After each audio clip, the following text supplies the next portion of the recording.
हम शुरुआत करते हैं एक बहुत ही इंटेंस सीन के साथ, जहां एक आलीशान कमरे में मास्टर मेंग डाई जमीन पर गिरी हुई हैं। उनकी हालत खराब है, पसीने से लथपथ हैं और वो गुस्से से अपने डिसाइपल चू शिए को घूर रही हैं।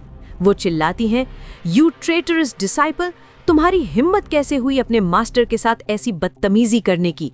वो चू शिए को मारने की धमकी देती हैं, लेकिन अंदर से वो बहुत डरी हुई हैं, क्योंकि उन्हें महसूस हो रहा है कि उनकी सारी शक्ति गायब हो चुकी है।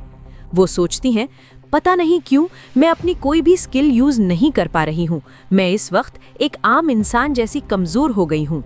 चू शिए उनके सामने एक शैतानी मुस्कान के साथ खड़ा है और बड़े आराम से कहता है, "ऑफ कोर्स, मैंने तुम्हारी कल्टीवेशन सील कर दी है।" वो झुकता है और मेंग डाई के चेहरे को हाथ लगाता है, ये कमेंट करते हुए कि हजारों साल की उम्र होने के बावजूद उनकी स्किन कितनी अच्छी है। जब मेंग डाई गुस्सा करती है तो चू शिए उन्हें सच्चाई बताता है।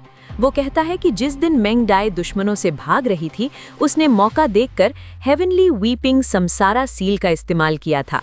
ये एक सिस्टम आइटम है जो किसी भी फीमेल कल्टीवेटर को पूरी तरह कैद कर सकता है, और अब मेंग डाई सिर्फ वही कर सकती है जो चू शिए चाहेगा।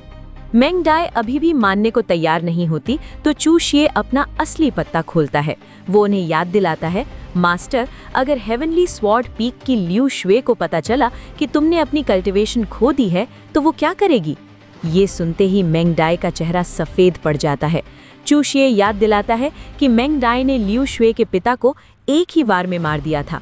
अगर लियू शुए को पता चला कि उसका दुश्मन अब कमज़ोर है, तो वो बदला लेने ज़रूर आएगी। अब मेंग डाई पूरी तरह फंस चुकी है। मौत के डर से वो चू शिए के साथ डील करने की कोशिश करती है। वो गिड़गिड़ाते हुए कहती है, "मैं तुम्हें जो चाहिए वो दूंगी।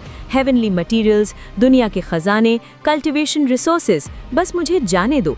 लेकिन चू शिए को इन चीज़ों में कोई दिलचस्पी नहीं है।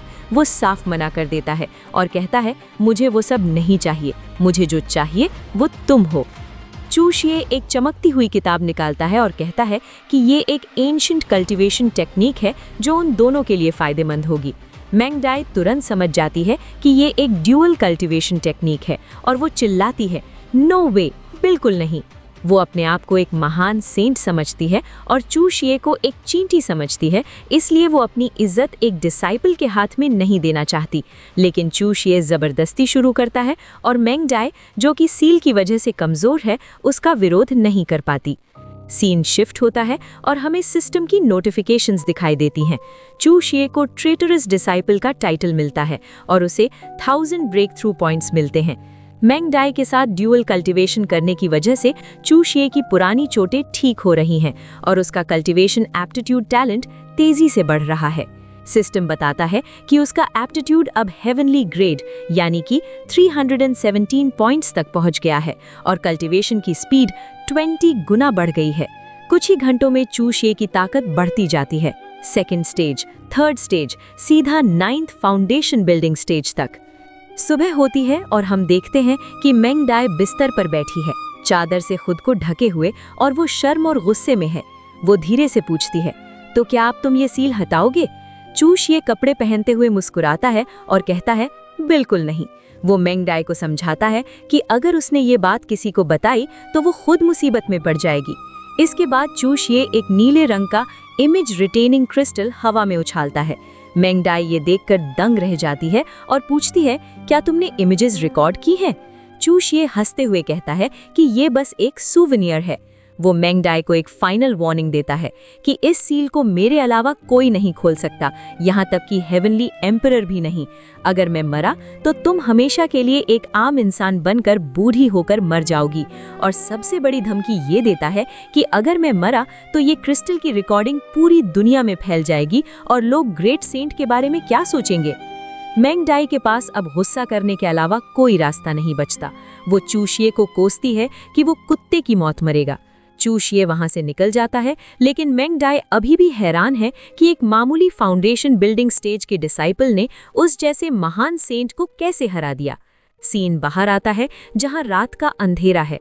चू शिए आसमान को देखते हुए अपनी नई ताकत को महसूस करता है। वो सोचता है कि मास्टर की मदद से वो 9th स्टेज तक पहुंच गया है, लेकिन अगला स्टेप लुन हाई बाउंड्री है। वो खुद से बात करता है, अगर लुन हाई बाउंड्री पानी की एक बाल्टी है तो फाउंडेशन बिल्डिंग लकड़ी इकट्ठा करने जैसा है। वो याद करता है कि पिछली जिंदगी में वो फेल इसलिए हुआ था क्योंकि उसने फाउंडेशन बिल्डिंग स्टेज पर ध्यान नहीं दिया था और जल्दबाजी की थी। इस बार वो अपनी फाउंडेशन को परफेक्ट बनाना चाहता है ताकि वो फ्यूचर में बड़े कल्टीवेटर्स का सामना कर सके। अपनी फाउंडेशन को मजबूत बनाने के लिए उसे रिसोर्सेज चाहिए। वो फास्ट बोट हायरिंग ऑफिस जाता है और एक बोट किराए पर लेता है। वो नदी के रास्ते एक सुनसान और डरावनी जगह पहुंचता है जहां बड़े बड़े पहाड़ और जंजीरें लटक रही हैं। चू शे एक खास चट्टान के पास रुकता है। वो अपनी उंगली काटकर खून से उस चट्टान पर एक सील बनाता है। जैसे ही खून लगता है, चट्टान हट जाती है और अंदर एक खजाने का चेस्ट दिखता है। चू शे खुश हो जाता है। मेरी फाउंडेशन बिल्डिंग के रिसोर्सेज अभी भी यही हैं। ये वो खजाना है जो उसने अपनी पिछली जिंदगी में यहाँ छुपाया था। वो बॉक्स खोलने के लिए झुकता है और कहता है कि अब वो अपनी ताकत वापस पालेगा। तभी अचानक पीछे से एक औरत की आवाज आती है, हा हा हा, ट्रैश चू, मुझे नहीं लगा था कि हम दोबारा मिलेंगे। चू शे चौंक कर पीछे देखता है जहाँ एक नया किरदार खड़ा है जो शायद उसका पुराना दुश्मन है।